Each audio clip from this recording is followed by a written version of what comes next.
lot of positive press and rising approval ratings, and suddenly people are talking about him displacing Joe Biden as the Democratic nominee, all for his handling of the coronavirus epidemic in New York. Now, pressed down a little bit, and it's hard to say exactly why.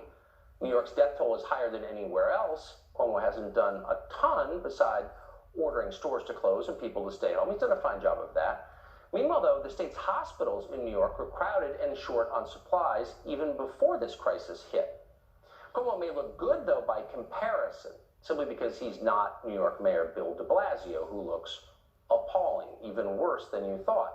Even 3 weeks ago, when an epidemic was clearly on its way, de Blasio was telling New Yorkers to act totally normally. It's fine.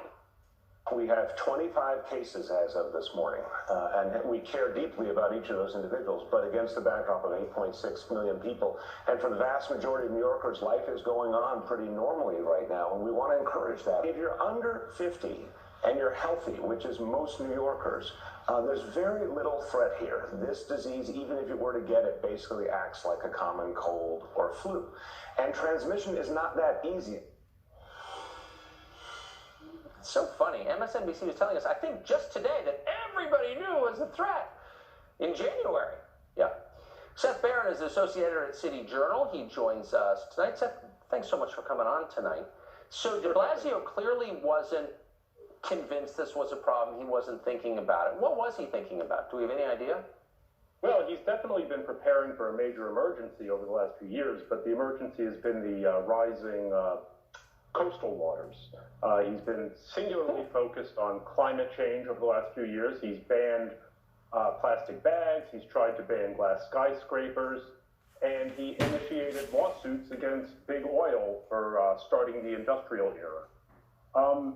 Yeah, but you know what's funny is that both Mayor de Blasio and Governor Can I pause you there? So sure. If the temperature had risen, say, 20 degrees in a year and the Hudson River had submerged Central Park, he would have been prepared for that.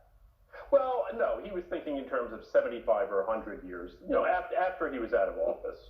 But you know, you have to remember, perfect.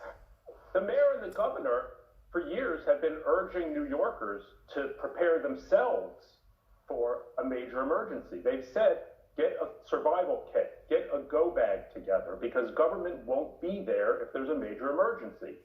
And among the things they told us to prepare, to have on hand, were face masks and hand sanitizer.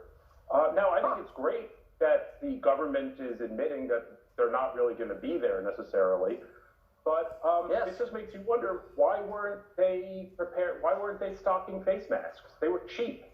Because you were doing it, Seth Bear. You had your own face masks and Purell. Thanks for that. Great to see you tonight. Yep. Good luck in New York. Thank you, Tucker.